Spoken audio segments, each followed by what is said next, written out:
Friends, आज के इस वीडियो में हम आपसे बात करने वाले हैं best branches of the polytechnic की। जैसा कि आप लोग जानते हैं कि यूपी पॉलीटेक्निक का एंट्रेंस एग्जामिनेशन हुआ है। अब कुछ ही दिनों में आपकी काउंसलिंग की प्रोसेस भी स्टार्ट हो जाएगा। इस बार कोविड-19 की वजह से आखिरी राउंड का जो काउंसलिंग होता है दोस्तों, वो भी ऑनलाइन होगा, जिसको स्पॉट काउंसलिंग कहा जाता था। इस बार वो भी ऑनलाइन होगी और टोटल 8 मोड में आपका काउंसलिंग होगा। तो ऐसे में बहुत सारे बच्चों का डिमांड ये था कि सर आप best branch of the polytechnic के बारे में बताइए, पॉलीटेक्निक की ऐसी कौन कौन सी ब्रांचेज़ हैं आप हमें बताइए। तो इस वीडियो में हम ये लेकर के आए हैं कि बेस्ट ब्रांच पॉलीटेक्निक की कौन कौन सी है। वैसे हम हिंट दे देंगे सभी ब्रांचेस ऑफ पॉलीटेक्निक के। पॉलीटेक्निक में जितने ब्रांचेस होते हैं, जितने ब्रांचेस में पढ़ाई होती है, सभी ब्रांचेस के बारे में हम इन्फॉर्मेशन आपको दे देंगे। लेकिन उसमें भी हम आपको हिंट कर देंगे कि कौन से ऐसी ब्रांच है जो कि टॉप पे चलती है, कौन सी ब्रांच है जिसमें डिमांड ज़्यादा है और नौकरी बहुत जल्दी मिलती है। तो ऐसे में आप हमारे चैनल के साथ बने रहे। आपको बता दें दोस्तों कि आप एक यूपी पॉलीटेक्निक के स्टूडेंट हैं, तो आप अपने हर खबर के लिए हमारे यूट्यूब चैनल को सब्सक्राइब कर लीजिएगा। एडमिशन से रिलेटेड हर खबर तथा काउंसलिंग से रिलेटेड सभी न्यूज़ आपको बताई जाएगी। तो ऐसे में आपसे कोई अपडेट मिस ना हो तो आप चैनल सब्सक्राइब करके बेल आइकन को प्रेस जरूर कर दीजिएगा। अब दोस्तों हम बताते हैं आपको best trade off the polytechnic के कुछ हम बेस्ट ट्रेड के बारे में आपको बताते हैं, ठीक है। सबसे पहली बात हम स्टार्ट करते हैं मैकेनिकल इंजीनियरिंग से। आज हम आपको बताएंगे टोटल नंबर ऑफ़ ट्रेड कितने हैं, उनमें कौन कौन से बेस्ट हैं। सबसे पहली बात तो आप ये देख लीजिए कि टोटल नंबर ऑफ़ ट्रेड आपके में कितने हैं। सबसे पहली बात टोटल नंबर ऑफ़ ट्रेड में बात करें तो मैकेनिकल इंजीनियरिंग सबसे नंबर 1 पर आता है दोस्तों। मैकेनिकल इंजीनियरिंग, ये मैकेनिकल इंजीनियरिंग जो है दोस्तों, ये आपके 3 पार्ट में कैटेगराइज हो जाता है, ठीक है। आप कहेंगे काउंसलर से कि मुझे मैकेनिकल इंजीनियरिंग में काउंसलिंग कर दीजिए, तो वो कभी आपका काउंसलिंग नहीं करेगा। मैकेनिकल इंजीनियरिंग दोस्तों जनरली 3 पार्ट में कैटेगराइज हो जाता है डिप्लोमा स्तर पर। पहला पार्ट होता है मैकेनिकल इंजीनियरिंग प्रोडक्शन का, दूसरा पार्ट होता है आपका मैकेनिकल इंजीनियरिंग मेंटेनेंस का, और तीसरा होता है आपका मैकेनिकल इंजीनियरिंग ऑटोमोबाइल का। एक और अन्य ब्रांच भी चलती है जो मैकेनिकल इंजीनियरिंग कैड का कहलाती है, ठीक है। कॉमन एडेड डिज़ाइन जो होता है वो मैकेनिकल के स्टूडेंट्स के लिए होता है, जिसमें मशीन के पार्ट का स्ट्रक्चर या फिर बहुत सारे स्ट्रक्चर का डेवलपमेंट किया जाता है। उसके बाद हम बता दें दोस्तों सिविल इंजीनियरिंग का। सिविल इंजीनियरिंग भी जनरली 2 टाइप की होती है, लेकिन दोनों अप्रॉक्सीमेटली दोस्तों सेम होती है। तो सिविल इंजीनियरिंग ये आपका दूसरा ट्रेड है। तीसरा आपका आता है दोस्तों electrical engineering. Electrical engineering general और इलेक्ट्रिकल इंजीनियरिंग इंडस्ट्रियल कंट्रोल, ये कुछ एक कॉलेज में आपका मिलेगा दोस्तों इलेक्ट्रिकल इंजीनियरिंग इंडस्ट्रियल कंट्रोल, और कुछ कॉलेज में आपको मिलेगा इलेक्ट्रिकल इंजीनियरिंग। तो आप दोनों में से कोई भी काउंसलिंग करा सकते हैं। इलेक्ट्रिकल इंजीनियरिंग जो आईसी है इसको कहते हैं इंडस्ट्रियल कंट्रोल, और एक होता है जनरल। आईसी जो है वो बहुत ही कम कॉलेज में आपको मिलेगा, 4 या 5 ही कॉलेज उत्तर प्रदेश के हैं जहाँ पे आईसी पढ़ाई जाती है। बाकी सभी इलेक्ट्रिकल इंजीनियरिंग जनरल है। अब हम आपको बताते हैं इलेक्ट्रॉनिक्स इंजीनियरिंग का।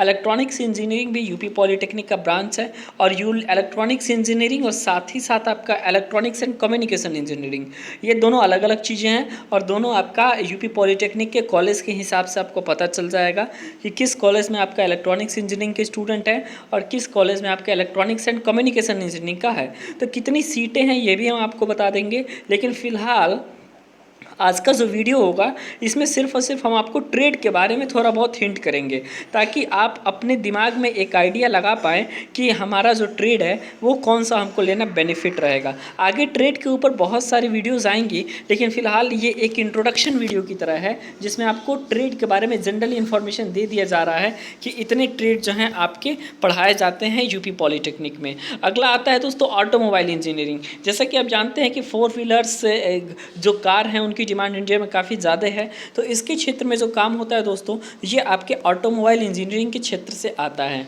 अब हम बात करते हैं कंप्यूटर साइंस एंड इंजीनियरिंग के बारे में। आपने कंप्यूटर साइंस दोस्तों जो ब्रांच है ये आपने बीटेक में सुना होगा।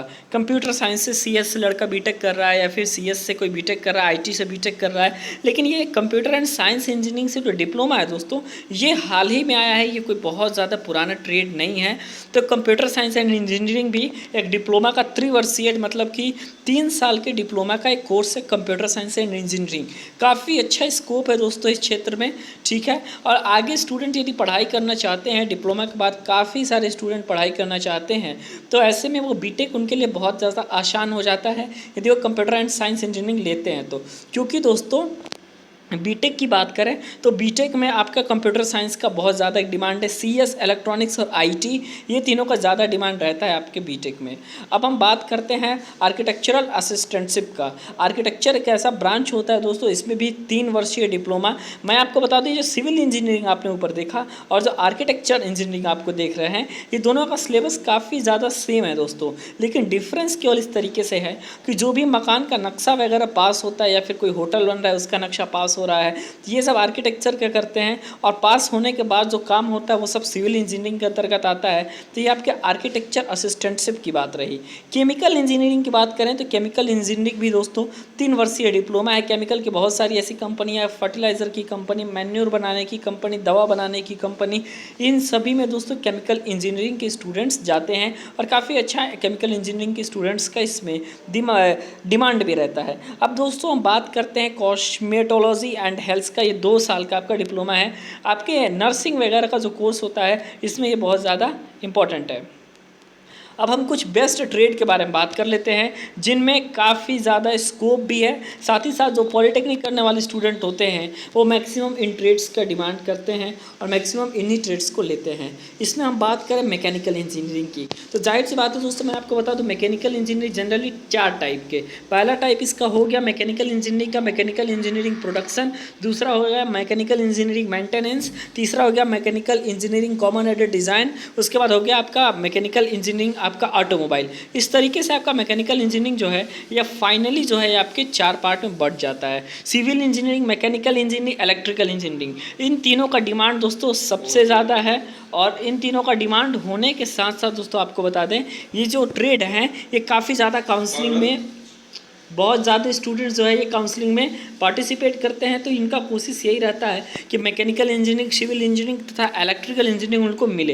इलेक्ट्रॉनिक्स एंड टेलीकम्युनिकेशन इंजीनियरिंग और सीएस और आईटी, ये आपको सबसे पहले बता दें ये जो 3 इंजीनियरिंग है ये गवर्नमेंट पॉइंट ऑफ व्यू से भी बहुत ज़्यादा इंपॉर्टेंट है, क्योंकि जो गवर्नमेंट में वैकेंसीज निकलती हैं वो इन तीनों में खासकर सबसे ज़्यादा और हर साल वैकेंसी निकलती है मैकेनिकल इंजीनियरिंग, सिविल इंजीनियरिंग और इलेक्ट्रिकल इंजीनियरिंग में। लेकिन यदि वही दूसरे हैंड में हम आप बात करें, यदि आप प्राइवेट सेक्टर में अपना बेहतर करियर बनाना चाहते हैं तो ऐसे में आपके लिए CS computer science and engineering या फिर इंफॉर्मेशन टेक्नोलॉजी और साथ ही साथ आपके लिए इलेक्ट्रॉनिक्स एंड टेलीकम्युनिकेशन इंजीनियरिंग आपके लिए सबसे ज़्यादा बेटर साबित हो सकता है।